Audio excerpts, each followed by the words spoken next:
en notion, il y a patriotisme. Vous Ok. savez? Parce que ceux qui est que nga na yebi ke maenyo sto nazo sala lelo eza po na lobby ya mboka.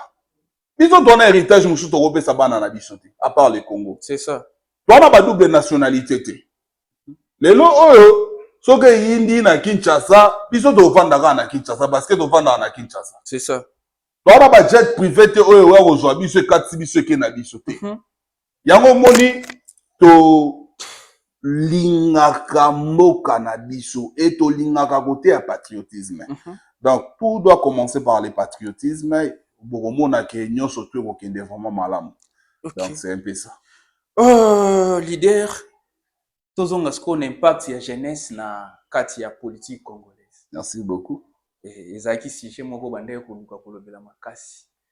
Et lelo jeunesse ayebi kaka ke politique ezalaka ya bakolo, politique eza ya batata, baki parents te jeunesse alingaka ne bale, jeunesse alingaka ne mingi moi sport, jeunesse alingaka ne nini mais alingaka kokota ma politique te e makambo wana pardon e makambo wana e nayokaki pe o evokaki sujet moko boye oyo ya place ya jeunesse na kati ya mboka na biso e lobi nini na kati. Okay, merci beaucoup. Nicolas Nazolobela beaucoup plus la vraie place de la jeunesse dans la politique actuelle. Et bisika parce que au moment lelo oyo bilenge nde bazoya. Ezana bilenge o bazo s'intéresser na politique. Ezana bilenge oyo bazolobela politique. Mais esengeli toyeba vraie place ya jeunesse na politique actuelle. Parce que tolandaka na ba etando eke tozolanda na ba réseaux sociaux. D'ailleurs na lingaru disu ba réseaux sociaux otala ngoma mingi te parce qu'il y a d'autres personnes que je ne dis pas. Ouais, ça énerve de fois, oui, vous savez, ça énerve de fois tant on moni quand vous voyez trop de bêtises, ça énerve. Mais essayez de retenir le remoko. Na ozana beaucoup c'est. Place ya jeunesse na kati ya politique ya lelo, ils en a ba critique te. OK. Parce qu'il y a des jeunes politiciens, bon, politiciens, qui ont des mouvements, qui pensent que, comme ils sont influents, peut-être influents, qui se disent que pour nana kolisa, par influence nangaï, je dois me lancer dans des critiques. OK. Et ça passe de Ronangaï. À quoi sert de critiquer sans proposer? C'est ça la question. OK. Parce que la nation nous appartient tous. Moi, je dis la vraie place, il y a jeunesse na politique. Lelo. Et ça place oyo, il y a comme ma proposition. Ma proposition oyo egosala ke mboka na biso et émerger. C'est ça. Vraie place, il y a jeunesse et ça n'a pas critiqué. Tant il y a pas critique, et ça déjà révolu. Parce que nous devons lire l'histoire. Vous comprenez? Et belé ba qui n'a pas critique. Basala na ngoni. Où les critiques nous amènent? Nulle part. Par contre, les critiques, elles ont même abisso.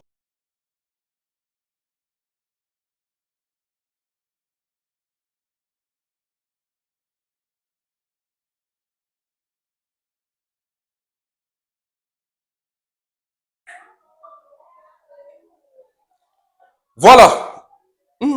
Bienvenue, fidèles téléspectateurs, dans l'émission Réalité Ya Kinshasa.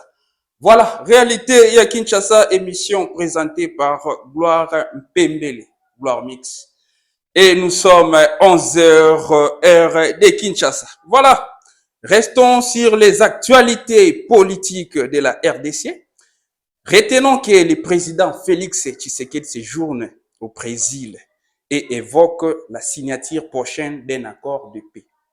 Voilà, restons toujours aux actualités politiques. Félix Tshisekedi est mal compris par ses collaborateurs.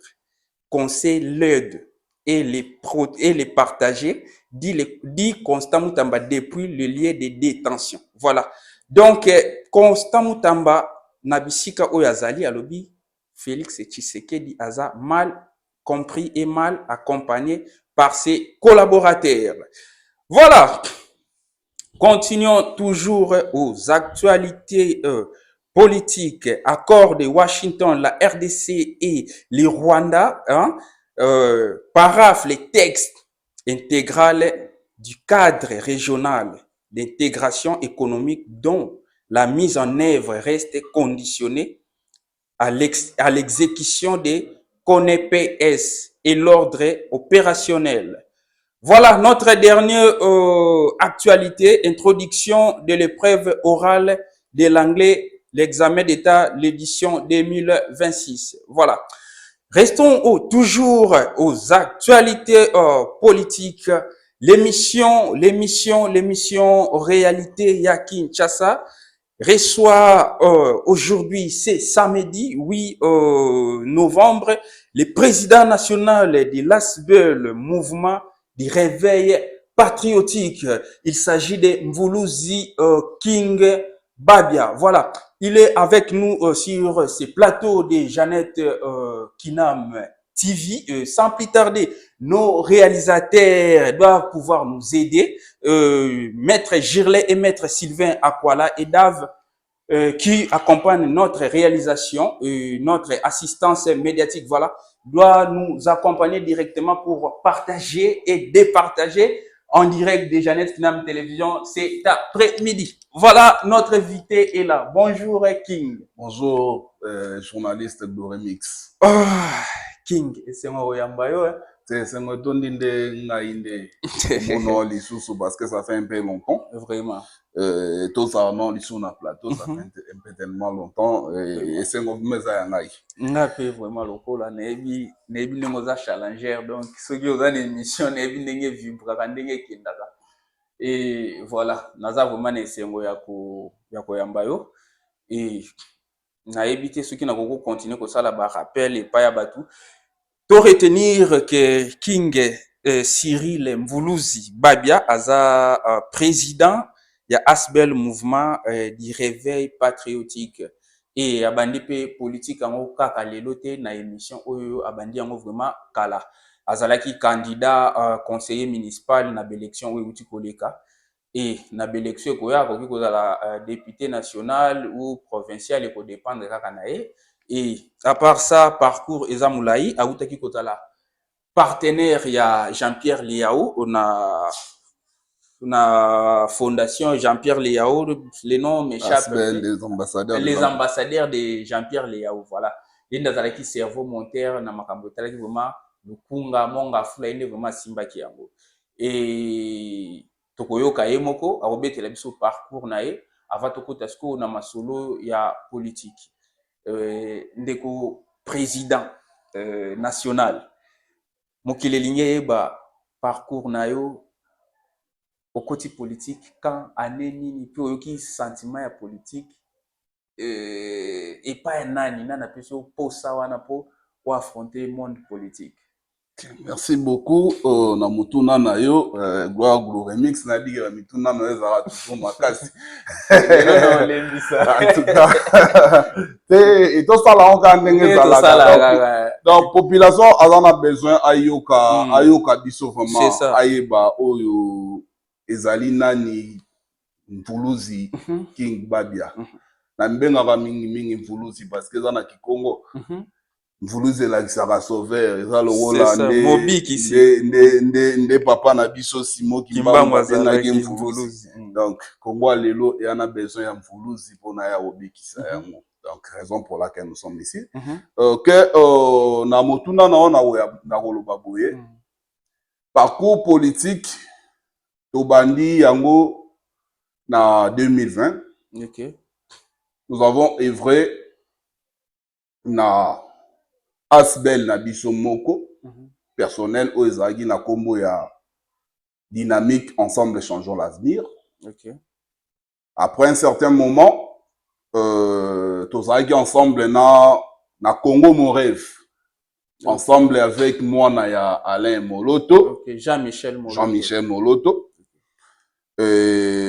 Na plateforme wana Congo Mon Rêve nde et accompagné ki biso elongo na ASPA na élection en 2023. On a été là. Après les élections, toyaki ko kende ko travailler elongo na bandeko ya Dynamique Jean-Pierre Diao, DJPEL. On a travaillé avec des gens de DJPEL. Et à l'époque, je me souviens, Nazala qui loko la secrétaire général, il y a Monga Fula. Et après, toyoko travailler na bandeko ya les ambassadeurs de Jean-Pierre Diao, toujours ma même mentor. Et j'ai occupé poste ya président. Il y a commune, il y a Mongafula, donc coordonnateur, il y a Mongafula. Et parcours Nabiso vraiment né à Mwana. Et actuellement, nous avons fait notre parcours dans le Barak Glorieux. Nabisika Nyosouana Totangi. Et actuellement, je suis président national. Il y a Asbel, Mouvement du Réveil Patriotique. Donc, parcours Nabiso Mamouké, Nakati Namakam. Vraiment. Notre équipe de réalisation, bon, et Biso font la fenêtre, tout Baxa R, mon pépé. Voilà. Et. Namnit Oyo Osali, Oyo Ezali, Ayomoko Nzela, Oyo Ezali, Chemin Ayomoko. Font la fenêtre, photo beta masolo. Osali, mouvement Ayomoko. Ozoé Basoudat, mouvement et Salamal. Mouvement Nangaï Moko. Ezaya Batou, réveil patriotique. Réveil patriotique, tant que benga Asbel réveil patriotique, Ezali Sanga, Yaba Congolais, Oyo Ba Monique, Ezala notion moko elimwa ki na kati ya politique ya Congo. Notion ya patriotisme. Botiango Asbel, mais botiango parti politique te. Association simplificatrice. Ok. Toza bongo. Donc, eza baïke, ba Congolais, ba vrai Congolais, o ba monagi ke, eza na eloko valeur moko oyo ba politicien, peuple congolais a perdaki. Valeur wana ezali patriotisme. To monagi yango lolenge nini.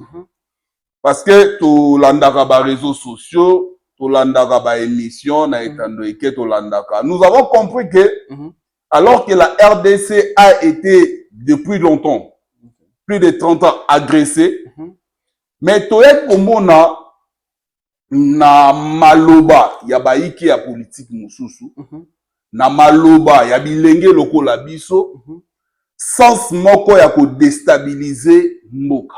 OK. Pona ba profit intérêt personnel. Okay. Or, tant que la moka to monaka mututé. Parce qu'il faut faire une différence. Parce que beaucoup plus de gens, n'ont expliqué kaka. Tina oyo vraiment, oyo tindi biso to ça la mouvement oyo. Parce que to bengi un mouvement du réveil patriotique. Donc, tozo la moussa. Okay. Donc, patriotisme na kati ya baïke ya Congo. Okay. Parce qu'on a pu remarquer que les gens confondent des choses. Les gens pensent que la RDC appartient à Félix Antoine Tshisekedi. Vous comprenez? Je ne dis pas que je suis de l'IDPS. Vous comprenez? Les gens pensent que la RDC appartient à Félix Tshisekedi, appartient à Nanga, appartient à Kabila, bien dans des grandes têtes. Oui. Yango Moni, Tokomi Lokola, peuple Agomi Lokola Gotala, spectacle Nabango. Or, RDC ezali ya peuple congolais. Oui. Oui. RDC ezali ya mutuki. Alors, ezana notion moko oyo Congolais zaka nango lisusu te parce que koyoka na langage ya congolais koma mboka ngo soli ba koteka ngo bateka ngo. Koyoka langage wana non? Yazwa par na ya camoufler na. Cela veut dire que notion ya bolingo ya mboka exact. Congolais baenda komi désespéré ba schéma nyonso tout ba tactique nyonso tout oya zela ki pona pe ezo simba te ba tactique nyo toi zelaki pona social ezo simba te ndo moni muto akomi na suka bino boteka nga batianga parti na nga na kende ba gouverner nga ta na Canada nazala kimia parce que nous avons compris que 30 ans génocide c'est la politisation guerre wana eza politisée donc eza guerre moko eza nous avons la politisation et la commercialisation na kati ya vente ya matière première ndio ozomona ba ndeko na biso ya Nord Kivu Sud Kivu bazo perdre ba vie et tant guerre ekomi politisé ba politiciens mingi baliaka na kati ya COP preuve à l'appui ozomona nanga azobunda pona mboka te mais azobunda pona ba carré minier na bon, ndeko omoni eloko outi koloba oza na on a raison. Congolais alembi, oui. Nous savons que le peuple congolais a commis vraiment la souka. Vous comprenez? Nous savons tous, nous connaissons les réalités qui se passent dans le pays. Mais il y a un côté ndeko kiko za la facteur oyo gogo tinda mutu à se déconnecter na mabele na ye. Omoni mabele oyo eza na ya bakoko. Ezana baye oyo babundi po na Congo ba se sacrifier jeunesse na bango po na Congo.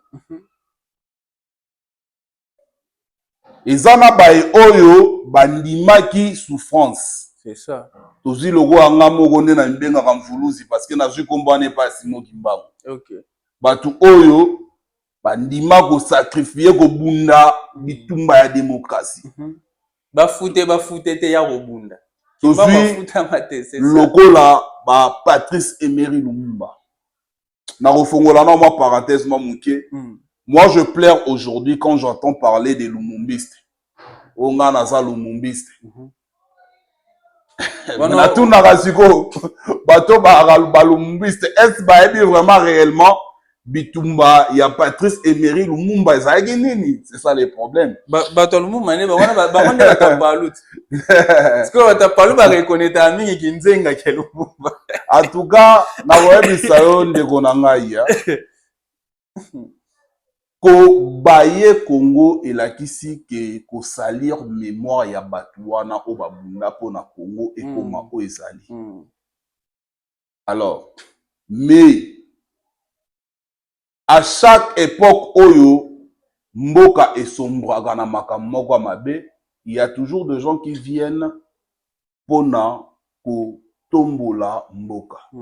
Yango tolobi ke toye na mouvement du réveil patriotique pona ko tombola motuté. Vous comprenez la seule différence entre nous yango wana. Toye te to tombola yo gloire remix to tombola oté. Toye te to tombola Félix Tshisekedi. Toye te to tombola Kabila, toye te to tombola Nanga, to tombola Moïse Katumbi, mais toye to tombola mboka. C'est ça la différence. Parce que le jeune court derrière le gens. Il y a un monde des sala ke lelo omona ke intérêt ya mboka ezali sous-souté, mais intérêt comme individuel. La personne se dit déjà dans sa tête, soit na commis place wana, il faut na se servir avant na servir mboka. Yango moni ke na lisanga na biso toyende po na kotombola mboka. OK. Kotombola mboka na lisanga na bino na réveil patriotique ba stratégie nini oyo yoza nango moni vraiment ke soko tiango en place mboka kotombola pour bango tout temps bayaka bazana discours oyo kotombola mboka mais ezalaka raté na ebité stratégie eza nini au moins vraiment ke soko tiango en place mboka kotombola. Merci beaucoup pour la question nao. Dans le bara toujours jeunesse sans repère et ça danger. Alors na yambo pona mboka na biso etombwama esengeli toyeba eloko moko na mutu na biso. Dans la nation, il y a ce qu'on appelle la continuité. Vous comprenez? Notion ya continuité esengeli mutu nyonso to ayeba ngwelakisi nini? Le remix ozalaki osalaki par nao nasukaki na 6 tanga pe na roya na kosuka ta na 10 et tant wana koya akena biso ata na 12 mais tobebisa 6 oyo yo pesaki biso te. C'est ça. Tobebisa 4 oyo nga na ajoutaki te Tu comprends? C'est ça. Alors, pour nous tomber la mboka, c'est simple. D'abord, nous devons d'abord commencer à changer d'abord la mentalité de l'homme congolais. Ok. Je vous dis, peu importe. Une chose grave que Kabila n'a même pas résolu. Et lesquels qui même maillé la Kabila. J'ai tout fait. Mais na koki qu'on maîtriser mentalité à peuple congolais. Effectivement. Au moins, il faut changer bongo la mécanisme à peuple congolais. Tout doit partir d'abord dans une chose où peut-être les gens négligent beaucoup plus. Tout doit partir selon Ngaï. Tout doit partir d'abord dans le programme scolaire au peuple congolais landaka. Ok. Très important. Programme scolaire, c'est bien, mais programme scolaire, on attend aux banda, bénéficiaires ou bien bénéficiant et à la batu oyoyo ba yesima. Tant yo te programme scolaire, mais ça déjà na banzete msou déjà ba 4 classe, âge pas classe les gars mais ba tenga. Mais les Cambodgiens toujours que la loi on est la première proposition. À part wana ezana ba na un programme de sensibilisation au Sénégal de Gosalema. Na kati ya peuple congolais. Okay. Sensibilisation en quoi? Personnellement, sensibilisation sur un patriotisme et d'aider le peuple congolais et Sénégal ba mboka na ye. Vous savez, nana yo lelo soki tolobi langage wana ke bateka na bango Congo. Eza parce que des écoles primaires na biso tokomi na secondaire batangisi biso Amérique. Batangisi biso Océanie. Oyebi Amérique makasi mais oyebi na commune ovandité. Na commune na communauté na Congo te. Commune kaka bisika ovandi. Quartier kuto ovandi oyebi yango na malamu. Vraiment. Donc, déjà, système éducatif na biso. Ezopesa biso moyen te ya kolinga Congo na biso. C'est un système éducatif bien taillé par de Belges. Moni Mondele, hein? Tant que ça la reloko, Mondele a différent na mutu mundu. Mondele a go sala programme moko boye, il faut salement après 100 ans. Mais à élaborer un lelo. A dit qu'impact n'a pas gozala après 100 ans. C'est ça la différence entre le blanc et nous. C'est ça. Vous comprenez? Donc, programme wana déjà, ils ont déjà cercle vicieux moko boye. Et Tchabiso dans moi carré moko boye. Ça ne te permet pas de connaître ton pays. Aujourd'hui, on reçoit par exemple, na Rwanda, Batangi Sarabana na bango, qui ba minembwe, ezali, parti à Rwanda. Cela veut dire quoi? Tant moi nazo kola. Abi que wana mabele na ngai. Peu importe le temps que ça va me prendre. Na kozwa ka mabele wana. Voilà. Kende sko tu na mwana oyo azotanga na Congo awo. Mabele na eza. En passant, je salue mon professeur, prof Bosco. Prof wana banda otang sabiso commune monga fula commune Selemba munene naona ba quartier nango belève banda ko seke bazo bengane même na salle. Mais les lots au soulevé loko na moins important sa prof Bosco, je lui salue en passant. Vraiment Mvuluzi oza vraiment très impeccable na roloba. Système na yo na sepelana nango ka makasi na sepelana na système na yo oyo ba proposition non je peux dire. Et ça a toujours été génial. Na ebité oluka partenaire moko oyo azali kolote pona makambo oyo evanda na place na kati ya mboka oyo ou bien tokozela ti mouvement oyo ya réveil patriotique et comme attendez tomoni bilenge ya Congo ka ba partenaire oyo azali kolo za peuple yango nde biso to ana OK biso to na peuple partenaire ya likolo koleka toza na biso na besoin te o tozala na o nani tona besoin zaka na peuple parce que nous sommes tournera autour du peuple na tumbolo mukie toza besoin za na mutu te mais Mvuluzi ya uta ozana liya Ok, oui, je défendis le ministre Liao. Ok. C'est un excellent ministre pour moi. Ok. Et il restera un excellent ministre pour moi. Ok. Parce que dans le parcours naïe, il a fait des choses oyo ba prédécesseur naïe ba tikala ko salate. Donc ministre Liao Maye oya sali eza lokola omoni asali lokola asali makambu oyo et eleki ba prédécesseur ne atala na ba 20 ans. Okay. Comprenez, na ba 20 ans parce que venir dans un secteur, valoriser le secteur. Vous voyez? C'est très... Tu sais, on a 6 ans côté wana. Parce que la ligne a félicité Ming. Si et seulement si le travail qu'il a fait, vous comprenez? Plusieurs ministres, parce que là, il y a un gouvernement. Pour le gouvernement, il y a Félix. Parce que à la personne de Félix, c'est un président pour moi. Pour moi, azana ba idée oyo ezambala mupona mboka. Mais ezo kokisamate parce que le partenaire, vous voyez, il est mal entouré. La rejoindre yo na introduction na otego loba otego mona kondo Constant Mutamba. Wuta prison. Le but c'est que des gens mal compris la population parce qu'ils sont mal entourés. Oui. Donc ce qu'on l'a dit lettre ya Constant et la kisike mutobo moni Félix Tshisekedi azana maye ya malamu pour la population mais maye wane zoko kisamate na tina ya bayo bazali c'est clair. Okay. Vous comprenez? C'est clair parce que y a pas outil na gouvernement. Vous comprenez?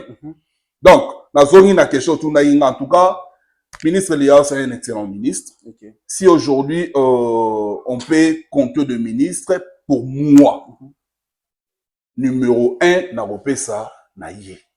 Pour moi, numéro 1, n'a ça, naïe. Bon, ça dépend, mais pour moi, n'a ça, numéro 1, naïe. Mais juste, c'est juste, nous faisons notre chemin. Bon, malgré tous ces éloges, mais il y a eu la rupture. Non, rupture, c'est grave. Moi, tant que la rupture, c'est un peu grave, non? Tant que la rupture, c'est un peu grave. Et ça, rupture, vous savez, quand nous venons, na seya makolo ya mentor moko boye, ou azana savoir faire, nous yaka koyokola. Zomona.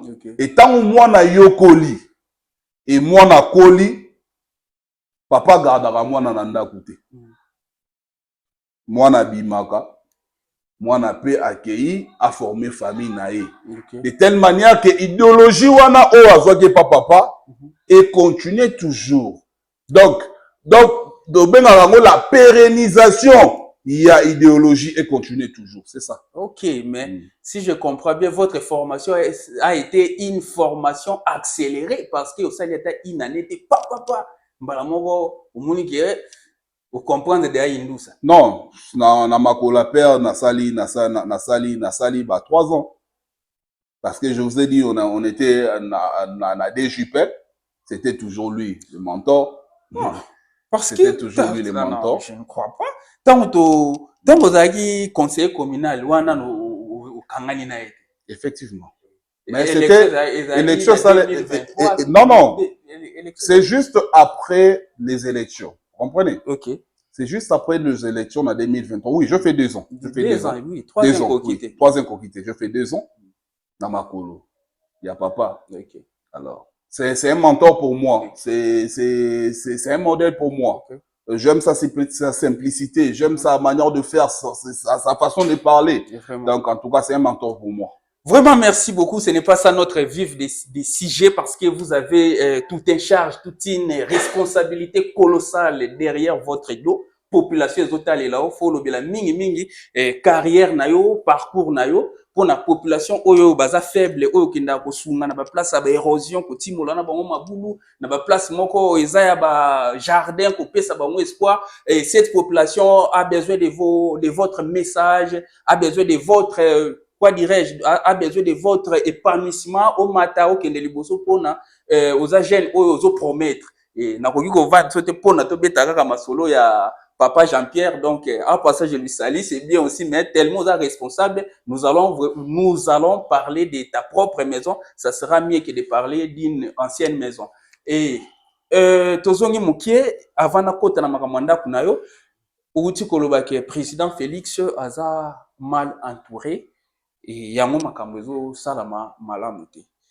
Mais to kende tozonga président Félix aza mwana mukete.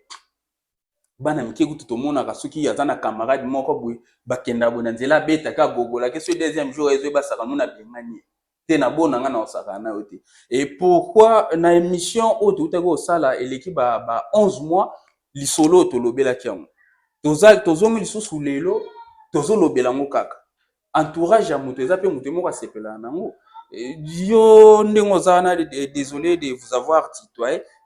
Je dois vous voyez bientôt plutôt ndenge ozawana soki omoni mutu aza mabe na nzela noto na parcours na otika ka fois tika la. Merci beaucoup pour notre motuna na yo. En fait, na voyebi so lo moko. Lelo oyo, je suis parmi les gens. Na bandeli lisu, je ne suis pas des leaders best, mais je suis parmi les gens au ba pronaka changement ya constitution. OK. Vous comprenez hein? Na yebi ke tokozwaka mikolo tokosalaka émission pour nous expliquer baïké. Parce que la population n'arrive pas à comprendre les choses. Parce que la population est manipulée par les influenceurs, il y a TikTok, par influenceurs, il y a Facebook, la population est manipulée. Okay. Parce que les Congolais ne passent pas tout leur temps dans la lecture. C'est ça ce qui tue les Congos. Vous comprenez? Oti koloba awa mutuna noeza malamu. Olobi yonde fo pona ba yo baba ike fo bazala na entourage na yo. Et na botu na question moko. Est-ce que oyebi Congo ezalaka na régime ni? C'est ça la question. Ce qui Congo na Congo na régime na biso il y a République démocratique du Congo. Eza na régime autobengaka semi-présidentiel. Comprenez? C'est le régime qui tue ces pays. Retiens eloko na ebisio. Lelo Félix Tshisekedi, président de la République, à cause se pérenniser na pouvoir, il va passer. Il y aura une autre personne qui viendra.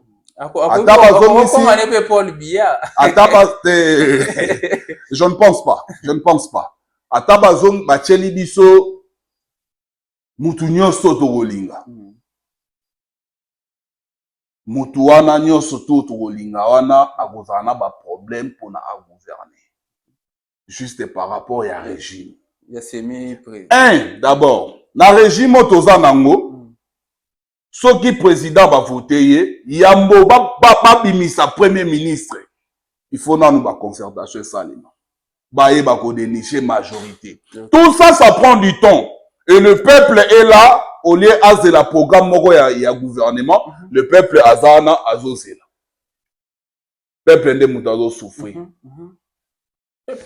Tango ba dénicher aller et bani siko constitution ya gouvernement et komi makambo ya quota, makambo compétition ya compétence te. Eza makambo ya quota. OK. Aujourd'hui, vous voyez dans l'Assemblée nationale, non? Vital Akeit. C'est ça. Mais, place toi, il y a INC. Ce qu'on soit INC, bazala moutoua compétent. Dans toutes nos questions, soit INC, bazala moutoua compétent. Des problèmes. Donc, vous voyez que le système, nous sommes bloqués par le système. Et, aux assire que ceux qui va retoucher la constitution, le système, va aussi bon. Mais ezana ba point clé. Tant que la changement à constitution, les gens croient que les gens voient mandat ya président de la République. Et là on va changer la mentalité ya mutu yango wana. On comprend? Parce que mutu yango peut jouer na TikTok alobi busoba atanga na constitution ngoti. Amona ngopete. Amona amona ngoti. Mais ba manipuler kaka. Au moins c'est facile hein. Ba manipuler kaka mbala. Non. Le système la Constitution ne nous permet pas. Ok. Vous comprenez? Il n'y a pas de décision suprême au président Gokozwa. Parce que l'Assemblée nationale a zali. Ce cas a salé erreur ici Kazali. Vous comprenez? À cause de la poursuivable. Vous comprenez? Puis en plus, à quoi sert l'Assemblée nationale, le Sénat? À quoi sert? Des chambres wana. Ils ont consommé. Vous comprenez? Ils ont consommé. Pourquoi pas à cause de la parlement Mogoboye et Zali monocaméral? Parlement Mogo. Vous comprenez? Donc, nous il faut to zonga nanu. Nako sabino te, nazo sabino vérité. Faut to zonga nanu, total la constitution na biso, total la place oyo ezo permettre vraiment to meka kokende liboso, vous comprenez? Okay. Et on arrange Babiloko wana et après vous allez voir que moi souffle et vous joie moi na mboka na biso. Na kosenga ba ike ba congolais. To joie temps. Toyeba bokeni na bobeta ta na internet ndenge nini régime semi-présidentiel et fonctionnera. Okay. Vous comprenez? Parce que voire même pour déclarer la guerre na Rwanda, Bokassi Félix a hôtel m'a déclaré guerre. Ça doit passer par les parlements. C'est ça. Ça doit passer par les parlements. Mais Mouto a évité a roleka zuga téléphone na ya chiwana ngo ba chela biso ba TikTok somo. Abadi ba bêtise. Apesi makambo ya lomwele na scène. OK. Atiki makambo na mushi. D'accord. OK. Est-ce que oyebaka politique moko oyo elekaka na mboko soki po yoka mo po yoka te na ebité ya Chine Gilou ezalaka nini? Chile Gelou. OK. Les gens parlent de ça trop. Oui. En fait, moi je ne suis pas vraiment beaucoup plus de Chile Gelou ezaki projet, c'est un projet. À ce que je sache, c'est un projet moko oyo mokonza mboka lansaka. Et ce projet ça a marché comme ça a marché. Et Zalaka vraiment concrétisé. Et les projets consistent à quoi? Et Zalaka projet moko il fallait pas bongisa ba territoire, je pense bien ba territoire consort boé. OK. Mais Congo tout ça un problème à bateau. Les Congolais vous savez, ça passe. Il y a on a biso il y a on a biso faut notre yoko la notion il y a patriotisme. Vous savez? Parce que ce qui est que ngana yebi ke maenyo sto nazo sala lelo ezapo na lobby ya mboka. Biso donner héritage musu to kopesa bana na biso te à part le Congo. C'est ça. Toi na ba double nationalité te. Lelo oyo soki yindi na Kinshasa biso to vandaka na Kinshasa parce que to vandaka na Kinshasa. C'est ça. Toi na ba jet privé te oyo wa kozwa biso kati biso ke na biso te. Yango moni to lingaka mboka na biso et to lingaka côté à patriotisme. Donc tout doit commencer par le patriotisme. Bokomona ke nyonso to kokende vraiment malamu. Donc c'est un peu ça. Leader tozonga sko na impact ya jeunesse na kati ya politique congolaise. Merci beaucoup. Et ezaki sujet moko bandeko koluka kolobela makasi. Et lelo jeunesse ayebi kaka ke politique ezalaka ya bakolo, politique eza ya batata, bakipaka ngo te jeunesse alingaka ne bale, jeunesse alingaka ne mingi moi sport, jeunesse alingaka ne nini mais alingaka kokota ma politique te makambo wana pardon makambo wana et na yoka kipe o evokaki sujet moko boye oyo ya place ya jeunesse na kati ya mboka na biso. Et lobi ni na kati.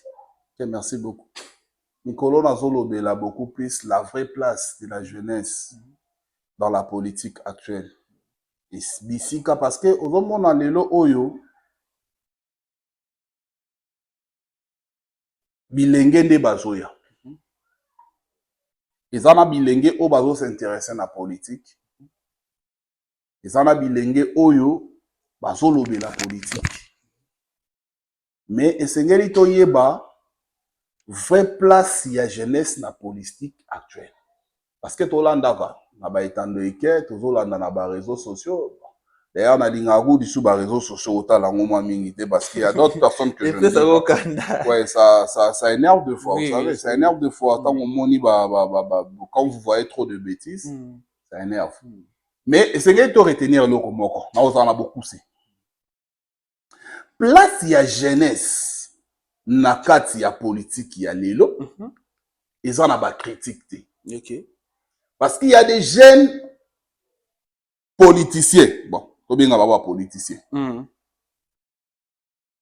Qui ont des mouvements. OK. Qui pensent que comme ils sont influents, peut-être influents, qui se disent que pour nana kolisa par dans influence nangai, je dois me lancer dans des critiques. OK.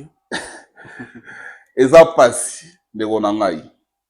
À quoi sert de critiquer sans proposer? C'est ça la question. OK.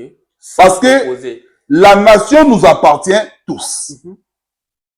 Moi, je dis la vraie place, il y a jeunesse na politique. Lelo. Et ça place oyo, il y a comme ma proposition. Ma proposition oyo egosala ke mboka na biso et émerger. C'est ça. Vraie place, il y a jeunesse et ça na ba critique. Tant il y a ma critique, ils ont déjà révolu. Parce que nous devons lire l'histoire. Vous comprenez? Et belé ba qui n'a pas critique. Bah ça là n'angoni. Où les critiques nous amènent? Nulle part. Par contre, les critiques, ils ont même abisso na séparation. Alors séparation, ils vont rendre bisso faible. Comprenez? Diviser pour mieux régner, les étrangers vont profiter. Et les étrangers profitent. Okay. Comprenez? Et il y a même des jeunes qui se disent aujourd'hui, si je critique les institutions en place, si je déstabilise les institutions en place, na gozala, na impact na population et na gozala base. Mais ce sont des erreurs que nous sommes en train de commettre. Mais wana moi le cause bois que la nani ndeko na biso kamizelo oyo bakoza maîtrisable pour enda critique président on voit que la parole en tout cas ndeko nandenga mabete batu loko abaye nandenga mabete aza mutu mais batu loko abaye moi je ne peux pas passer mon temps voire même tout vendre na plateau ndeko maîtrisable nalingaka mutu nyonso tout. Mais je ne peux pas passer mon temps quand on va dans le plateau. Parce que nous sommes dans le plateau. De peur d'être maîtrisé. Nous avons maîtrisé par rapport à quoi? Mais avons maîtrisé par rapport à quoi? Au moni, nga na lekaka na plateau na batu obaye pour na gosala besti. C'est la différence. Ngana leka na plateau na baye oyo bazana bolingo ya mboka et bazana ba idée oyo ekoki ko construire mboka. So na leki na mutu moko boya za mutu ba base. Moi je ne suis pas du genre. Parce que moi je vois le futur ya bana na ngai. Vraiment. Vous comprenez? Ngana na gibocha leloti. Bato bajale londe bazaga olongwe awa ofingi olongwe awa ofingi. Vous m'avez posé la question sur le VPN. Oyoki réponse nanga. Vous comprenez? Donc nous ne sommes pas dans les jalelo. Nous sommes dans la construction du pays. Donc le genre de personnes en tout cas nga vraiment taso benga yinga vraiment que ndeko yaka na plateau na ngai na talivement ko débatteur na ngai en tout cas na abisao. Le remix, en tout cas, merci. Nanengo vitaki ngai. Tikaya sa la base nae. Naya gobenga ngana lobe la nation. Parce que nous devons construire le Congo. Au lieu de déstabiliser le Congo. Très bien. Il nous reste 5 minutes. Il régit à Salibiso Siniket. Otikali na 5 minutes. Na 5 minutes, yuana, ceux qui n'attiquent liloba. Pour un message, na makambo etalikaka message fort. Pour na bateau, balimba rejoindre réveil pour politique.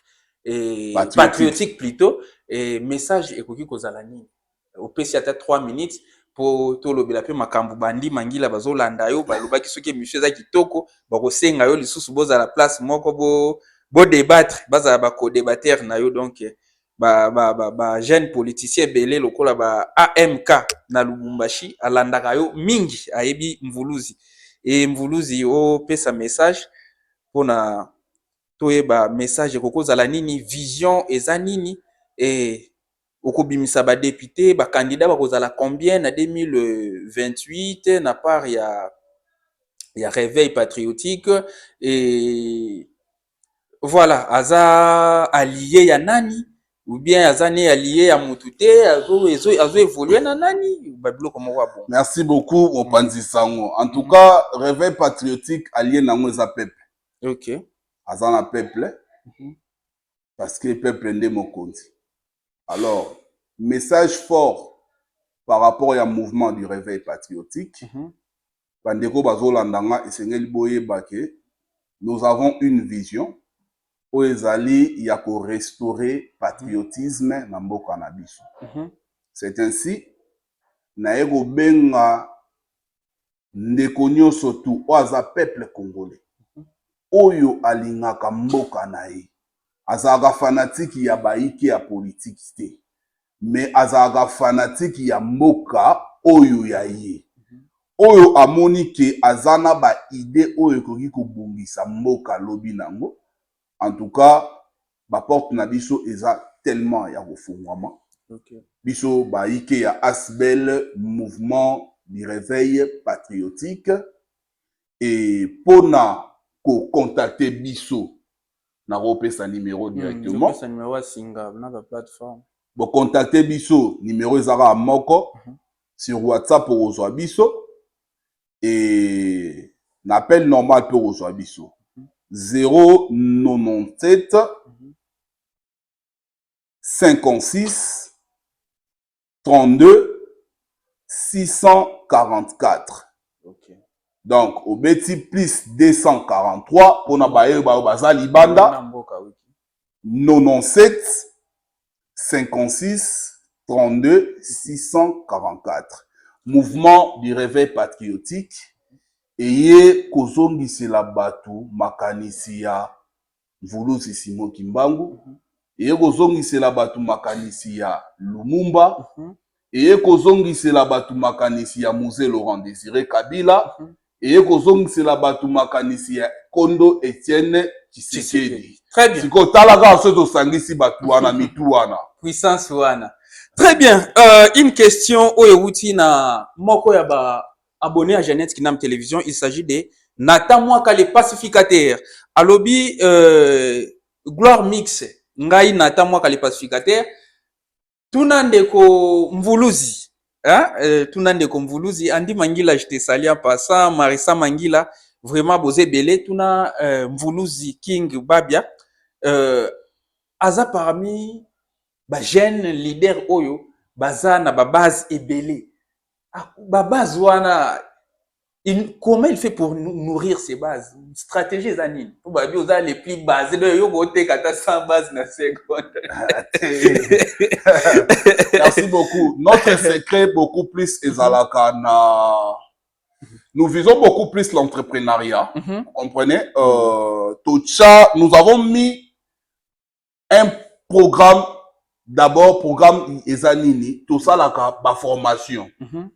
Nous nous sommes dit que la personne, l'être humain, et Sengeli Azalana ma capacité pour na akoka la musala quelque part. Effectivement, c'est ça. C'est ainsi, vous allez voir que tu instauras un système à ma formation professionnelle gratuite. Et en tout cas, je salue toute mon équipe. Ndeko Nabiso oyo azavma coordonnateur à biloko wana nyonso tout il est vraiment azavma partenaire numéro 1 na ngai ndeko camarade Armida Kabamba. En tout cas to géraka de telle manière que to pesa congolais notion ya koyeba musala pona pe akende ko se débrouiller ole alanda batu na ndenge ya sima. Ozomona soki mutala mugi na tongo peut-être ayebi ko sala moi savon na ye akoki ko kotsa ta moi 10 000 francs na ye alesi moi libota ayebi ko kanga moi suki ayebi moi ko kumba c'est ça et salaka malamu vraiment makasi. Très bien. Na yango vraiment eza sel eloko oyo tondima couper sa population, il y a Ophélie. On le fait gratuitement. Très bien. Comprenez? On le fait gratuitement. Nous ne sommes pas ministres, nous ne sommes pas députés. Et toza ba yike kaka ya mboka, mais na ndambu o tozo zwa, tozo limato kabola na bande konyo surtout. Merci beaucoup de la part ya Patrick Boulembu le bâtisseur. Namoni alobi to yebisa mvuluzi boye na 2028 est-ce que okozala na funato na lukunga ndengo préparer makambo nao. En tout cas, merci beaucoup pour la question. En tout cas, ndeko Patrick 2028 c'est un peuple. Le roi Marana peuple, c'est le peuple qui va décider. Okay. Donc, ngana to proclamate o na kozala boye ba ikende ba kotinda ngai. Donc, ba ike o na zala bango nde ba kotinda ngai. Tango ba ike to kozonga na base parce que biso to yoka na base. Donc, celle idéologie oyo Papa Etienne Tshisekedi atikela biso eza ya koyoka base. C'est ça. Donc, tant base eko décider to kozonga pe bande ko gloire mix. En tout cas, tokosala émission moko ya micro baladeur. Donc tokoyoka base tango eko décider nde bozavuma réponse na mitunda wana. Yango leader na biso pa zongaka na base. Asundo la Genève. Il faut yoka base. Vraiment.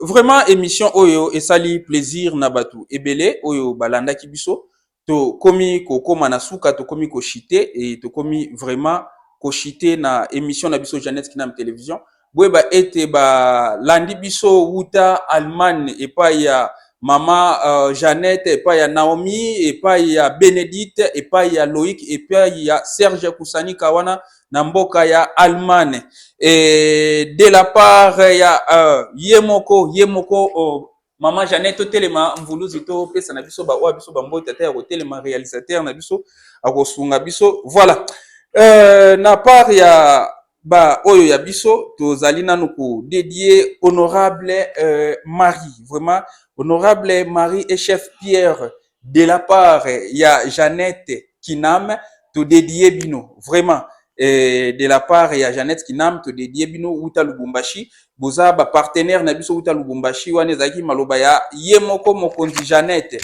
vraiment Ogi chinois congolais maître Ogi les chinois congolais depuis Lubumbashi vraiment nous te dédions hein balobi nous te dédions cette émission o ezali ya yo ndenge pe ezalaki émission à Sylvain Akwala ndenge pe ezalaki émission ya Petit Dave ba biwana loboko na nga ya pembeni ndenge ezalaki émission ya artiste Girlin na makambo etali ba peinture ya bandaku na bino ba école na bino ba bâtiment na bino veuillez contacter celui qu'on appelle Girlin et bo contacter na numéro oyo na kopesa bino na suki émission bokomona démonstration ndenge nini musala ya couleur et salamaka ndenge nini musala ya staff et salamaka et sans plus tarder totia invité na biso à l'aise quand même apesa pe ba oyo yaye mbote apesi ba yike nyonso tout peuple congolais mbote belé en tout cas napesi bandeko nyonso to ba accompagner banga na structure na biso ya mouvement patriotique et du réveil patriotique Asbel mbote et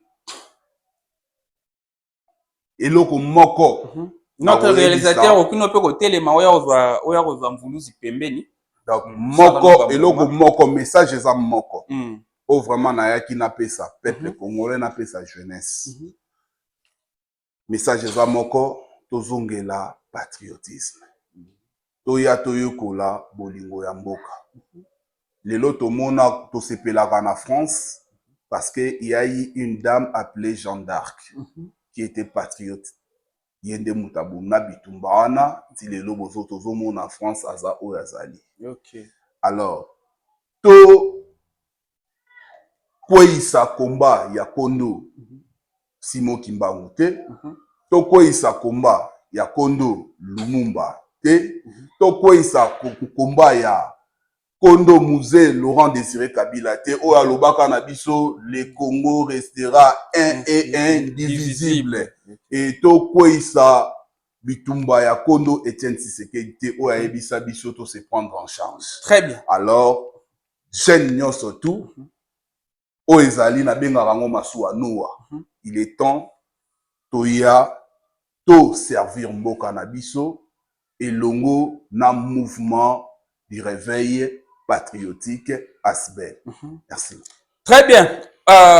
C'était l'émission Réalité ya Kinshasa, présentée par Gloire Mpembele International, bien sûr.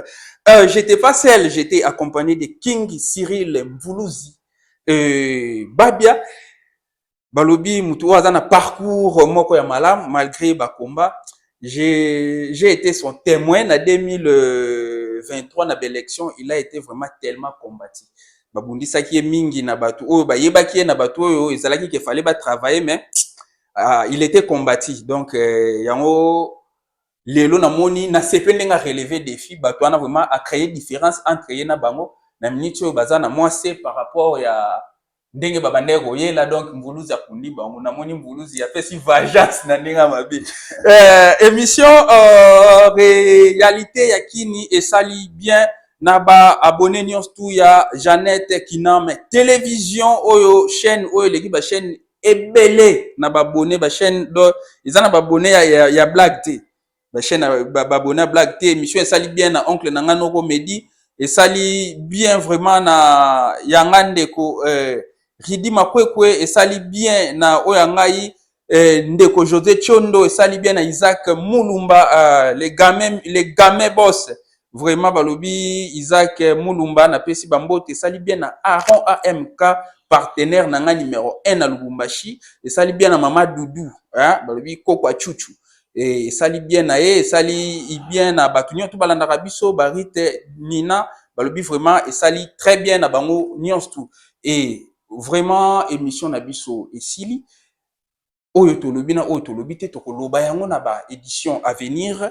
etikali kaka napesa bino ba numéro oyoyo nazopesa bino numéro ya invité na biso King Cyril wangu tunapesa te poto tiango wana na bande de l'écran durant toute l'émission botanga ngwana et napesa bino numéro ya artiste maître Girlin pour na makambo etali ba peintre ba peinture na ndako ko renouveler ba peinture ba décoration emplacement ozinda kuna yo zoe batu kotia sani wapi kiti wapi mbetu wapi nini wapi veuillez lui contacter parce que batu onyo tout ba contacter kingai pour na natindele bango bazalaki vraiment satisfait plus 243 plus 243 83 78 144 30 083 pour na banakine 78 144 30 mana bino to monani mbala simana même chaîne ba air différent. Bye bye.